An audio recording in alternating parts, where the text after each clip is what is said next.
The Barbershop Chat is a unique event that has always brought fathers and sons together. It's a place where they have conversations. It's a place of laughter. It's a place of food. It's a place of deep conversations. And it's not necessarily a father. We recognize that our community has a lot of fatherless homes.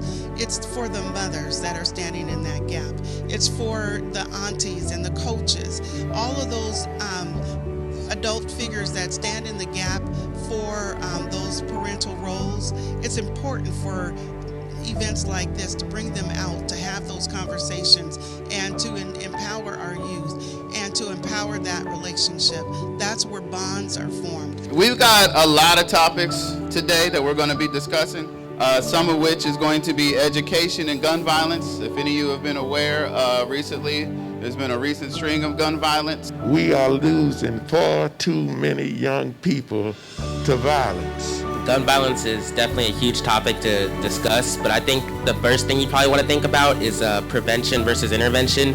We have created a culture of death in our community. Today we are creating a culture of life.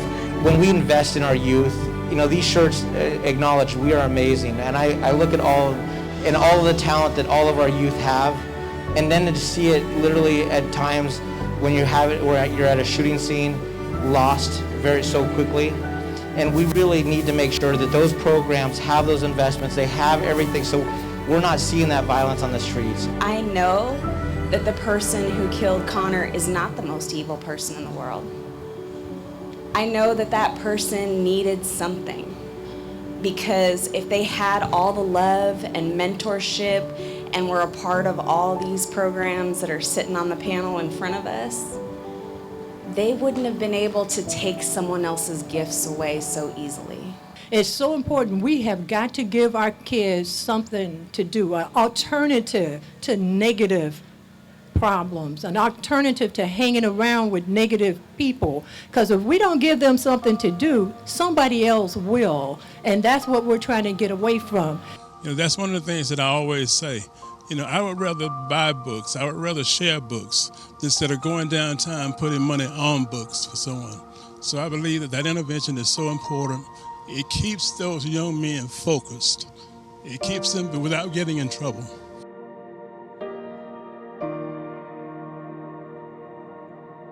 But let's have a conversation about COVID, and let's have a conversation about how that's impacting us as a community, how that's impacting us as individuals, and what we can do to be safe, to support each other, and to think about building a healthier community overall. We have, black and brown people, now just speak more specifically to black people, have taken on a lot. We lead in the number incarcerated, in those suffering from diabetes, hypertension, HIV, an epidemic that still is ongoing that we don't really talk about. And yet now we're faced with something that we actually don't have to own, that we have some steps that all of us can one-on-one in our families and in our circles address, so that we are not taking on one more negative disparity or a gap.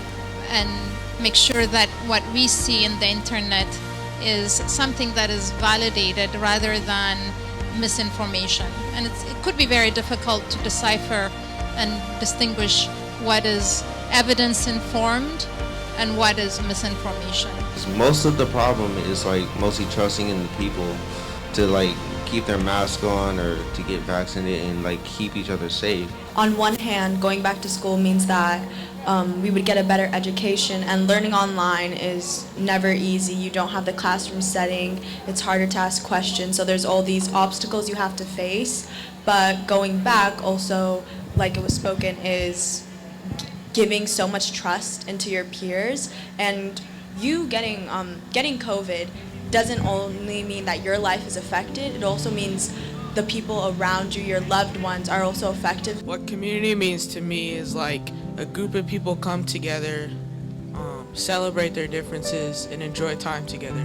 People that won't knock each other down, people that lift you up, people that you enjoy spending time with. So in order to maintain a community, any community, especially this one, is to give the people in that community a voice toward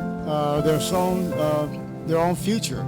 we all got to be willing to just not talk about it, but to invest in it. Because if we're not putting our time and our treasure into building up our young people, building organizations for them, structures for them, giving them resources and opportunities, then we're just talking. And we got to stop talking. We got to start doing something that's going to give them an alternative, give them something else different to do. What makes me amazing is all of who I am. All of who I am a son, I am a brother, I am a member of the community, I am a student, I am a loving family member. Most importantly, I'm a young black man in America. What makes the community amazing is all of what it is. It is diverse, it is loving, it is caring. They support you in good times and bad times. And the community is always there to support you and always there if you need someone to reach out to.